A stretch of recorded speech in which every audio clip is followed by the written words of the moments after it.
Avant d'arriver à l'ETNA, alors moi j'ai eu une licence de lettres modernes, donc à l'université de Lille. Alors, avant d'être développeuse, j'étais juriste.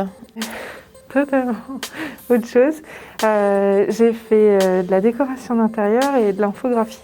Avant, j'ai fait un BTS Fluide Énergie Environnement, option frigorifique.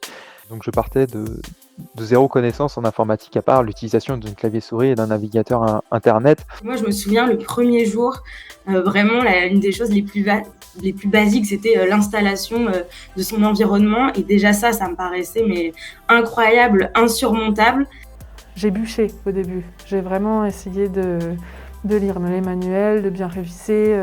J'ai beaucoup discuté avec tous les gens qui étaient là lors de la piscine et du coup j'ai beaucoup appris aussi par procuration de l'expérience des autres.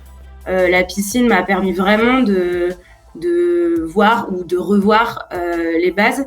Ça a été vraiment 6 semaines, c'est 6 semaines denses, mais 6 semaines vraiment utiles que je ne regrette pas du tout.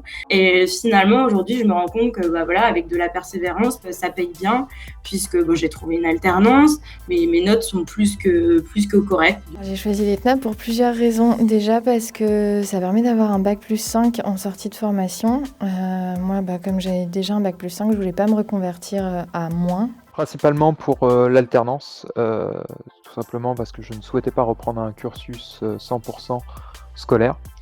Je souhaitais justement avoir cette partie métier que j'avais pu découvrir et cette partie entreprise que je voulais conserver. Je suis satisfaite à 200% de mon choix de reconversion. Si on travaille de façon régulière et qu'on s'organise bien, en fait, la courbe de progression sera forcément positive. Puisque ça m'a permis justement de trouver ce que j'étais venu chercher dans le domaine de l'informatique. Ça m'a permis aussi d'aborder d'autres sujets comme la gestion d'entreprise, donc très enrichissant au final et une bonne expérience. Ça forge vraiment l'esprit d'être à l'ETNA et moi ce que je conseille c'est vraiment de ne pas lâcher.